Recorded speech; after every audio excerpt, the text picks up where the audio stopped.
I wanted to make a video today. I skipped the last couple days because I was really sick. I had a migraine and some of my other symptoms were flaring.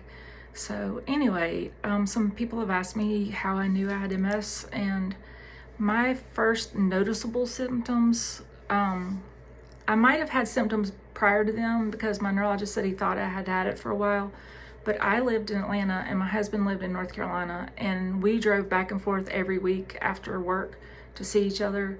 That was a 5-hour trip. And so I got like no rest, and I was always tired beyond words.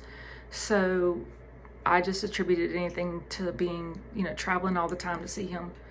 Anyway, when I was at my job that I got after we got married, because I left my career in Atlanta and moved up to North Carolina, I was standing at the office of one of my coworkers, and I noticed that my fingertips on my left hand were asleep, just the tips, not the whole finger, and every finger on my left hand. And I told the guy, I was like, my fingertips are asleep, and he goes, that's weird, you must have been sitting funny. And I was like, it is weird. And I was like, now that I mention it, my toes on my left foot are asleep too. And he's like, wow, how are you sitting? And I was trying to figure it out. I was like, I don't know. Anyway, I went back to my office and had no clue what was in store. But anyway, that was a Thursday. On Friday, my husband and I left for Atlanta to go to a Supercross race. And after the race, we were standing in line for Jeremy McGrath's autograph. If you know who he is, you're old like I am. Anyway, we're standing in line for his autograph, and I told Jeff, I was like, it feels like my body's, Jeff is my husband, I said, it feels like my body's split in half, and my whole left side is asleep, and my whole right side is awake. And he was like, that's weird. And he started like pinching my finger to see if I could feel it, because I realized I couldn't feel anything, and I couldn't feel any of it. He was pinching really hard, and I was like, I can't feel it, I can't feel that. So I knew something was wrong, and then to be split in half like that, I couldn't even imagine what it could be. So on Monday morning, I made an appointment with my PCP, but he was out, so I had to see one of his coworkers. And when I saw him, he said, did you notice your face drooping when you put on makeup this morning? I was like, no.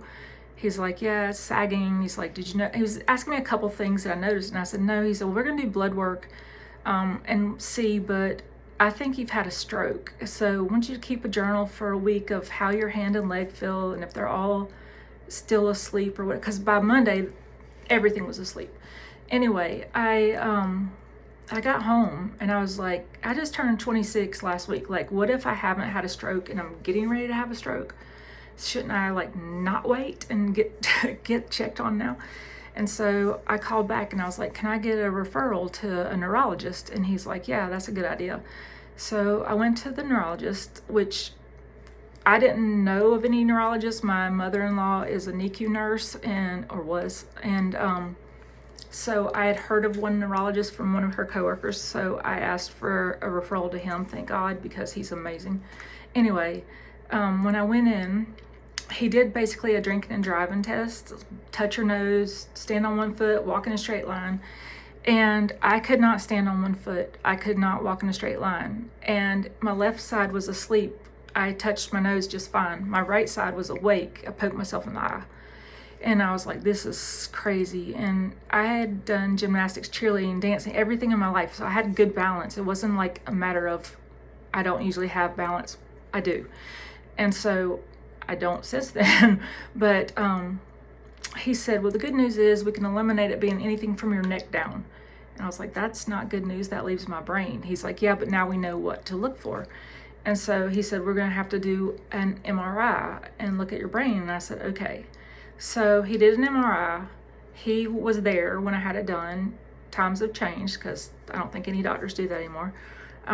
Anyway, he called me in like as soon as the results came back, and he had them posted up on the lights, and he had circled the lesions on my brain in big red marker or big red circles. And I was like, walked in the door and my heart's thinking, I was like, I just got married less than a year ago. I don't want to tell my husband I'm dying. And all I could think was brain tumors or whatever. And so he said, well, we have some ideas now. And I was just looking at my brain the whole time, panicking in my head, like, how do I tell Jeff this? What do I say? And my first thing was not to pray, and it should have been, but anyway, I was just nervous.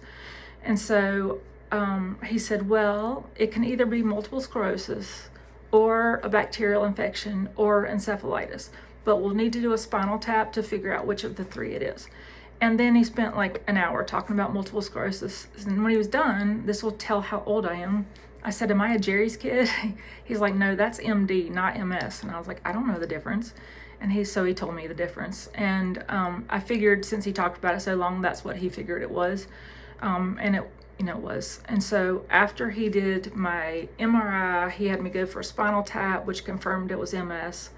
And then he did an EEG still, and that also confirmed it. And so that's when I was diagnosed. I was diagnosed really quickly. I know a lot of people, it takes 7 years to get diagnosed and stuff like that. I was diagnosed from my first noticeable symptom, noticeable to me, my first symptom was like February 18th, and I was diagnosed on March 1st. And then my 1-year anniversary was March 7th. So it was quick.